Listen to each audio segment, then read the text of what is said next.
Okay, Lady Ada, what is this? Hey everybody, we got a fantastic show and tell for you tonight.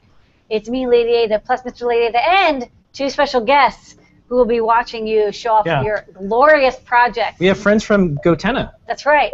And they'll be on the show as well. Daniela and Raphael. Also here. Say hello. Hi. Hi. Hanging out for the show and tell. We have some more people who are going to show up, but we'll call on you in the order we see you. Yeah. We'll start off First up is Noah and Pedro. Noah and Pedro. From Adafruit. Hey guys, happy Wednesday. How's everybody doing today? Good. What you got this week? All right, we're going to start off by playing our favorite game, Guess What's on the Mystery Print. You have 6 seconds to guess what's on this build plate. Go. Is that a bear? Maybe it's for Halloween. What do you? This I don't know. Oh, it's Boo! From I was like, what the heck is this thing? That's cute. So are you actually going to try to 3D print like a pumpkin Boo or something, or is that a holder for candy? So it could be like a candy bowl dish, or you can see here. Sorry, I'm still playing. You can almost wear it. You can almost wear it. Okay. But we're using it as a plant pot. Yeah, it's compared to like the TAS4 just makes massive prints. We figured let's blow it up, see how big we can get it. Okay. So, I like when you have a TAS4, everything starts to look like a helmet. It's like, I can print out more helmets. I can do that. just in time for Halloween. So we got a Halloween roundup coming up. And then this week we have a special project that's sort of sci-fi movie prop inspired. Wonder what it is. You'll have to tune in tomorrow at 3 p.m. to find out. That's right. Tune in every Thursday, 3 p.m. ET for 3D Printing News, Community Spotlight, and more. So please join us with our host, Matt Griffin. We'll be sure to keep our printers preview for you guys. Very cool. And tonight on Ask an Engineer, if we have time, we have guests, but if we have time, we're going to play the 3D printed open source Daft Punk helmet video from 3D Thursday. Yay! Very cool. So if folks want to see a giant build, that is one of the biggest, best ones. How long did it take to print out the big Boo? 24 hours. Not bad. Big Mama Boo. All right. I will get a servo so it turns around when you're not looking. That's good. I will ship one of these guys out to you. Yay. Okay, next up, let's go to C. Scott. C. Scott. Hang on, mic's on. Testing, testing. Okay, last week you saw the nanosynth, and this week it is its smaller brother, the picosynth, which is the same circuit elements just stripped down to the bare minimum so that you have a synth voice. It is a single VCO with a two-stage envelope generator. It's just attack and decay, where you can go from plucked sounds to softly bowed sounds, or you can have reverse gated sounds, where they just fade in and then abruptly stop. But this one has the feedback, the servo feedback control for the filter, so the filter is a little more grungy, but you can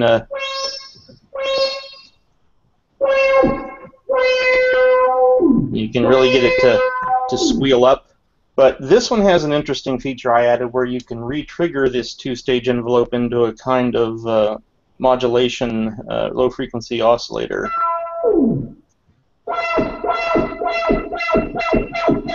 And you can speed it up to the point you get cross-modulation.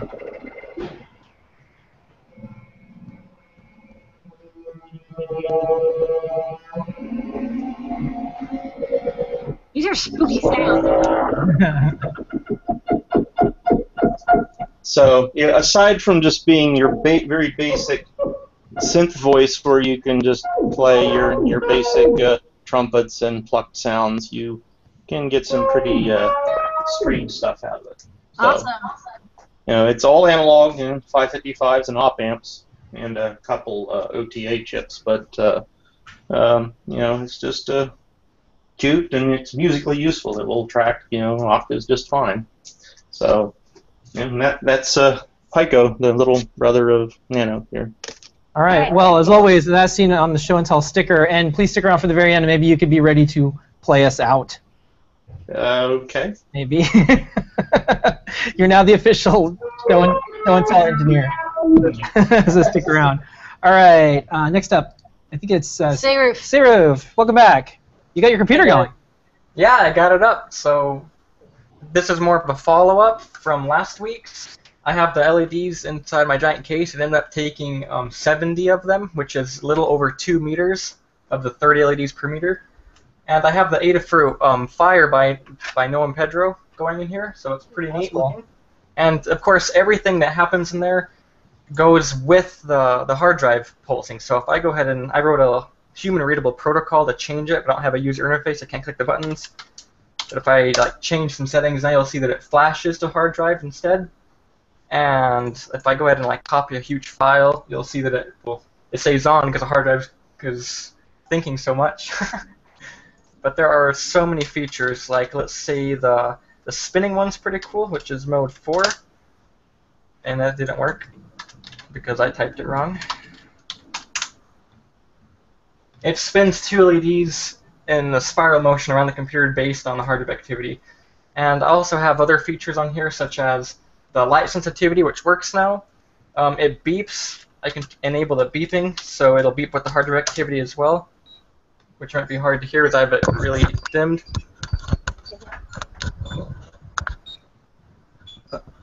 I can get that in there.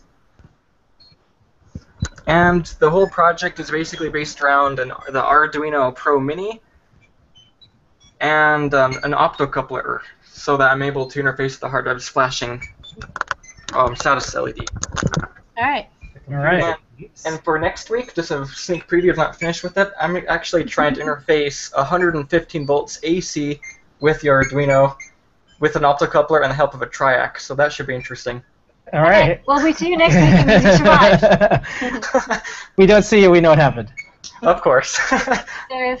All right, thank you so much. As always, as seen on the show and tell sticker for you, just email support@adafruit.com. Okay, I think Robert, AJ. who came in next? AJ. I love that beeping. AJ came in? AJ. Okay. Hey, AJ, how's it going? I think you can hear me, can't you? Yeah, you're a little low. You might want to... I can increase your volume on my side a little bit, but maybe you can get closer to the mic. Okay. Yeah, this is the first time I've used Google Hangout, so I don't know if I'm doing this right or not. There is no wrong way to do it. Okay. You're all good. If you can hear me, and it sounds good. Yep. The one thing I decided to do for nostalgia's sake, okay, maybe that's better, was this. I grabbed a Commodore 64 at the local game show that I was at, and I had totally reworked it. The only thing that unfortunately it has not done was I was able to rewrite the operating system onto a Raspberry Pi at all. So basically, what had happened was that ENC, probably not, I don't know. Oh, yeah. Oh, So, that's nice. so use it as a... Now, right now, it's in the case. That's a nice pie case. Yeah. Basically, I found a keyboard interpreter, and basically this keyboard actually works with the Raspberry Pi with Raspbian and all that. So that was the one thing I wish I could show more, but I was trying to program it to actually come up with the original Commodore BASIC, but I had no success so far in getting the operating system onto there. So If you wait long enough, someone will do a tutorial on how to get Commodore 64 on the Pi, because I know that MAME and Neo Geo and Nintendo has been done. Yeah, we got the Mac. We got the Mac running. We got the Mac Classic running. So really, the Commodore 64 is even slower than the Mac Classic. It's not if, it's just when. So when. You've got the first part solved. oh yeah, it was pretty easy just to dump out all the hardware and then just have the Raspberry Pi and everything interface and find the HDMI connectors and all that and just fit it all in there. So I was more than wanting to just use the keyboard than anything else. That was the challenge. I didn't think there was going to be some sort of board or whatever to just work with a Commodore keyboard, but that was like half the challenge right there. So once I had that, the Raspberry Pi and all that, it worked out wonderfully. All right, thank you for your project. The only thing the project's missing besides the OS is an as seen on the show and tell sticker. So email us at support@adafruit.com and you'll get one of those for sure. Oh, okay. Thank you. All right. Thanks, AJ. Next up. Now Robert. Now Robert. Hey, Robert. Robert. How's it going? Hey guys, can you hear me? Yep. Yo. What you got? All right, so I'm gonna try and play some music and have this lamp over here visualize it, and That's right. hopefully you guys can fix the volume if it's not super great, but we'll see what happens. All lamps should visualize music. New rule. It's a little Alexa lamp friend.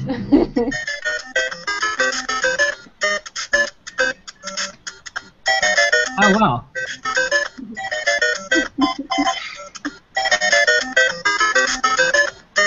Boop, boop. All right.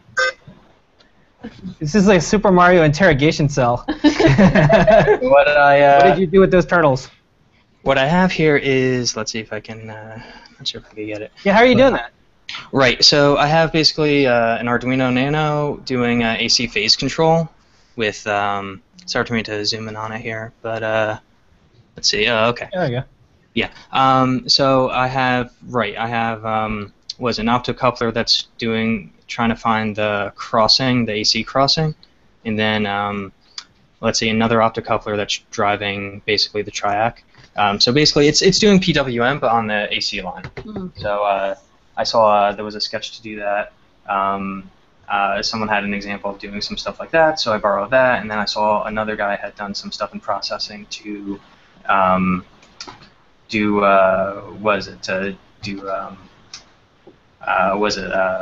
other audio visualization on screens, and then I just tied it together. And Okay, that's cool. So are you using this as a regular lamp now, or is it? on and off. Excellent. So you should use this as a lamp for like your room. So like when you scream, like the lamp just gets brighter and brighter. Yeah. So you have to keep screaming if you want to work. That's good. This is my idea. Not a very good idea. You know, sometimes it takes a bunch of ideas to get that good idea. Ah! All right, well, Robert, thank you. send us a note to support@adafruit.com, and your lamp will get an as seen on the show and tell sticker. Yeah, that's And when you get excited, you'll say, "Yay!" It'll get it'll light up. See? Good idea. All right. Okay, we still have 3 more people to go. Okay, next up So is next- Jeff. Hey, Jeff, how's it going? It's Jeff and the puppy. Yes. Can you hear me? Yeah. Show us your project. Okay. All right. Well, I was on here once a long time ago, and you might remember me as Silent Jeff. I had the Arduino parking spotter. All right. Hey, Silent Jeff. Yeah, I kind of disappeared from the internet and the world, and I just wanted to say that I'm back. I don't have a project right now, and I'm going to show you why real quick, because we had a house fire. Can you see that? Oh, no, I don't have it on screen share. Hold on a second. Okay. We had a house fire, and we lost everything, Oh, I'm sorry to hear that. including the parking spotter. And tons of stuff that I had, and still following you guys has inspired me incredibly. I am now going to school right now to be an industrial electrician, and I want to go on, take other electronics classes, and giving you guys a thumbs up because you've really inspired me. So, Well, thank you so much, Jeff. all right. All right, well, we'll see you soon. And we can't wait to see your project. All right, thanks. Okay, next up. The cool thing is Jeff can now tell when he goes to do like electrician work, he'll be like, here's what happens when you really don't do good with it. Like, this is, he's like, I've lived through this. Yeah, here's a good way to do it. Right. Wait, by the way, it was not, the fire was not caused by my electronics. It was an electrical fire, poor wiring in the house. So that also inspired me to become an electrician. I bet. That will not happen. Not on your dime. Okay. Okay, horrible. But good to see that you're still around. Okay. Next up, Richard. How's it going, Richard? Uh-oh. Uh-oh. Silent Richard. It's Richard's hand. Oh, he's gone. Hi, Richard. All right. That was nice while I was here. All right, next up, Chris. All right, Christopher. Hello. Hey, how's it going? Hey, everything's great here. I'm starting up a project that's actually inspired from the work I'm done. I work as an electrician with specialty in home automation. And I have a lot of customers that have asked me to do a lot of things that no automation really can do yet. So I've partnered up with a company that my stepfather run to actually make some modules to integrate everything, so you have your sound systems that you can control from a mobile and everything. But you need to have 10,000 apps to do it. And you also have some really, and sometimes you need hardware to do it also. So I will try to share the screen if I can. Okay. Just take a second. Yeah, it's.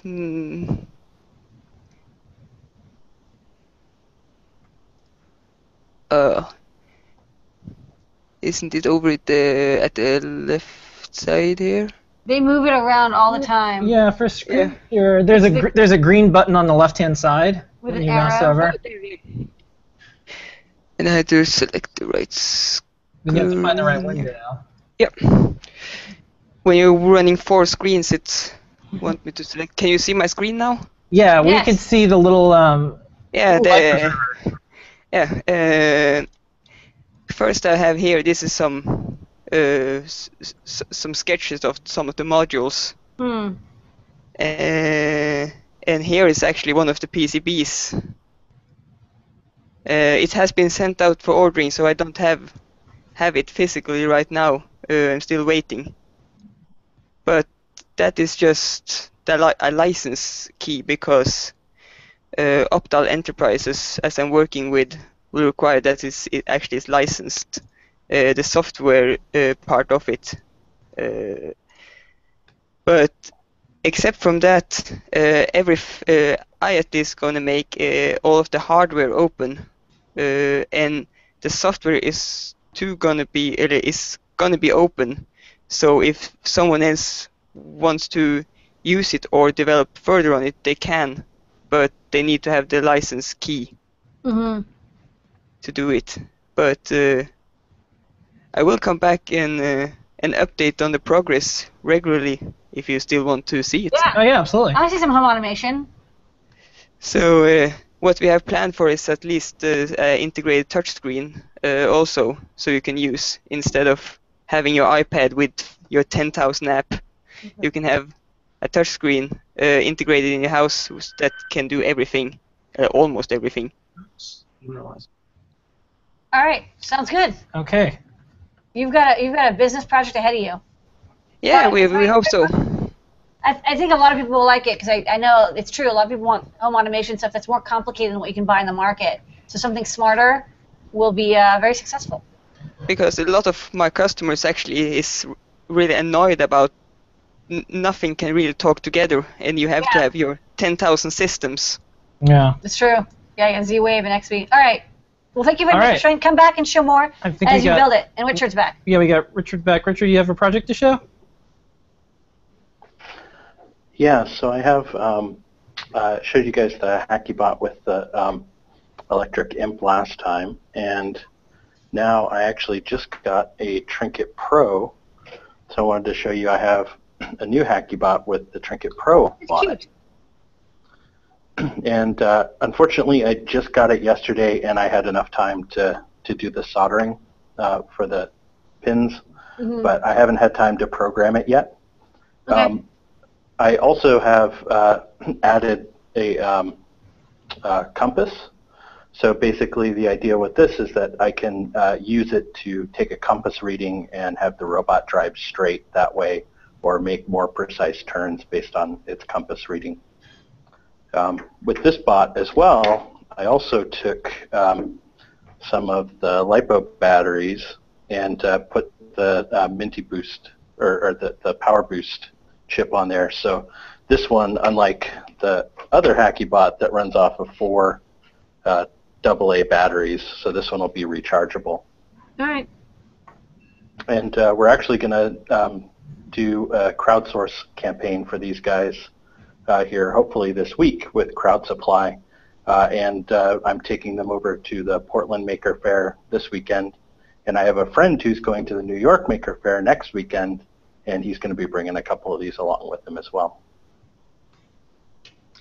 All right. Well, this is a super cute project. I'm sure it'll be very successful on Crowd Supply. And I think the Pro Trinket is probably a good upgrade because you'll want that extra space and pins for all the sensors and such. Yeah, it was nice. I like the original Trinket, which is what I based the robot on, because it had so little pins. I thought it made a really interesting challenge for kids to try and see what they can engineer around not having a lot of availability for pins. But the downside is with things like line tracing, there's really only one analog pin that's good for doing the line tracing. So, definitely going with this. There's enough space there. I mean, there's still enough space for, like, servos and a couple of extra things. And, especially analog inputs and stuff, which is always desirable in sensors. All right, well, do email us when it's up on Crowd Supply, and we'll check it out and come back and give us more updates with your HackyBot. Excellent. All right, and don't forget to email support@adafruit.com if you want those bots to carry the weight of one sticker. The heavy weight. All right, I think that's it. Yeah, we're going to get out in just 1 second. I just want to say, hey, Jeff, if you need some help getting back on your feet with some electronic stuff, when you email support@adafruit.com, attention Phil, and I'll see what I can hook you up with. Wow, you guys are just incredible. All Love good. you guys. All good. So, last up. P. Scott, can you play us out? Can the lamp play us out at the same time too? Can Robert's lamp react to? I don't have an ARC 2500, which was used in the movie. The funny thing is, the actor that played it was not the actor; it was the actual owner of the instrument. Yeah, I didn't mean to put you on the spot to do that, but thank you for composing that wonderful tune. Well, I mean, I probably knew that 40 years ago, but anyway. All right. Okay. Well, thank you, everyone. Thank you, everybody. Thank you, Rivs. Thank you, Robert. Thank you, Richard. Thank you, Jeff. Thank you, C. Scott. Thank you, Christopher. And thank you, AJ. We're here every single week on the show and tell. Thank you, Raphael and Daniela, for tuning into this. You get to see behind the scenes. It's our favorite half an hour every single week where people show us all these cool projects. And all right. We'll see you on Ask an Engineer in 5 minutes. Go, everybody.